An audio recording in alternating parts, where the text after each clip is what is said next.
You ever wake up after 8 hours of sleep and still feel like you got hit by a truck? Like your body was present, but nothing actually recharged? That's because sleep isn't the same as deep rest. You're running on fumes, calling it recovery, and wondering why your tank never fills up. Real rest, the kind that actually resets your system, requires more than just closing your eyes and hoping your body figures it out. Here's what's coming. I'm going to walk you through the exact protocol that triggers the kind of recovery most people never experience. Not the surface-level rest that keeps you functional. The deep cellular restoration that makes you feel like you rebooted your entire operating system. Let's get into it. Step 1. The Shutdown Ritual. You need a hard boundary between your active day and your recovery window. Not a gradual wind down. A shutdown ritual that signals to every cell in your body that the work is done.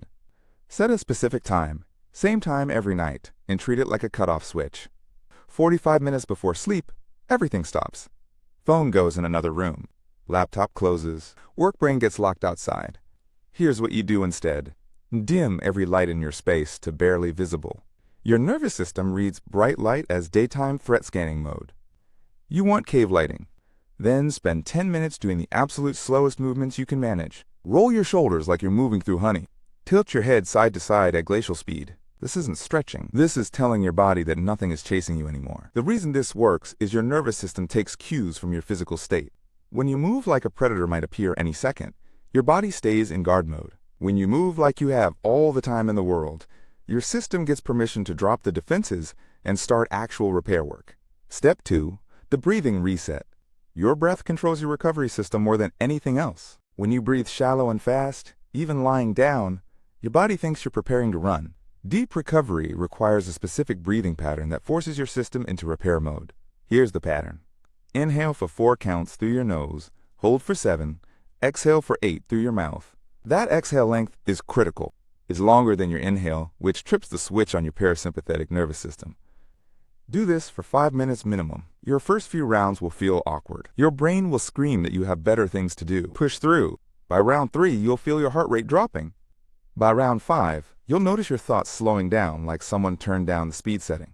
This works because that extended exhale activates your vagus nerve, the main highway between your brain and your recovery systems. Most people never breathe in a way that actually flips this switch. They're taking recovery breaths that keep them in standby mode instead of full restoration. Step 3. The physical drop. Your body holds tension in places you stopped noticing. Your jaw, your forehead, your hands. That constant, low-level grip prevents deep rest because your muscles never get the signal that it's safe to fully release. You need a systematic physical drop. Start at your face. Unclench your jaw completely. Let your tongue go soft in your mouth.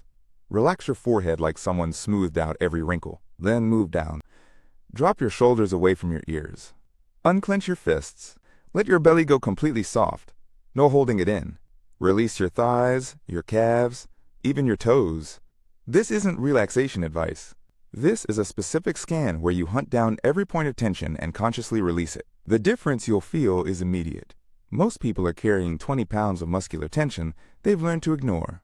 When you finally drop it, the relief feels like setting down a weight you forgot you were holding.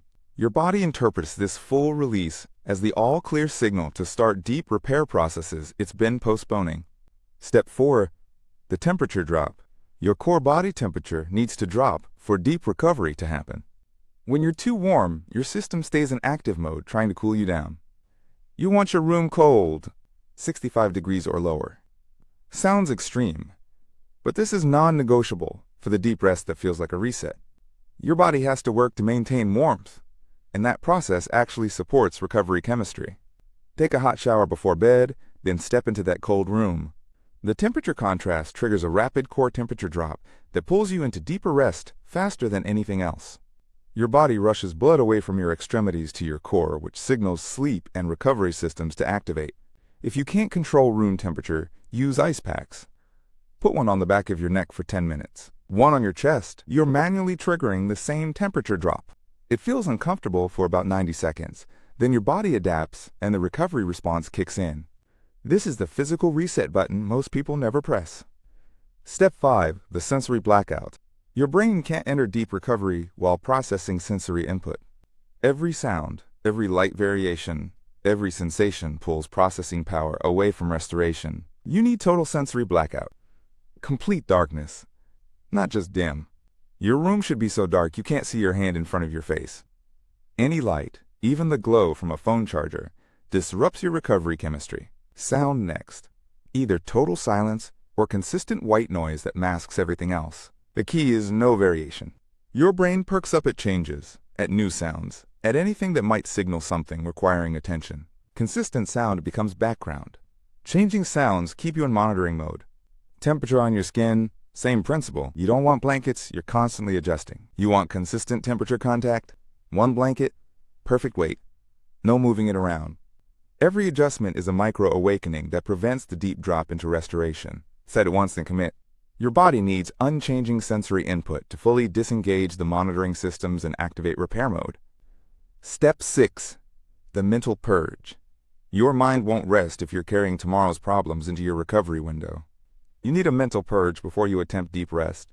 Take 5 minutes and dump every thought, worry, task, and concern onto paper.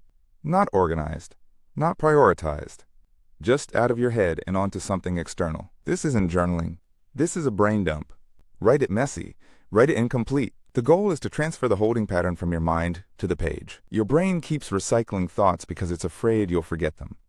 When they're written down, even sloppily, your system gets permission to stop the loop. You've externalized the storage. Then add one specific line at the end. I'll handle this tomorrow. Say it out loud.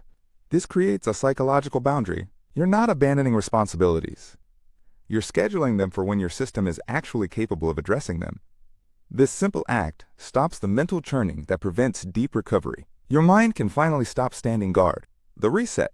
Here's what happens when you run this full protocol. The first night, you'll notice the difference in how you feel waking up. Not just rested, reset. Like someone cleared the cache and your system is running clean again. That's not placebo. That's what actual deep recovery feels like when you stop settling for shallow rest. Your body has restoration capabilities you've never fully activated because you've never created the conditions for them to trigger. Try this protocol tonight. Every step, don't pick and choose. The compound effect of all 6 elements working together is what creates the reset experience. You've been maintaining baseline function when you could be accessing full system restoration. Subscribe for more protocols that go deeper than surface-level advice. Your recovery deserves better than what you've been settling for.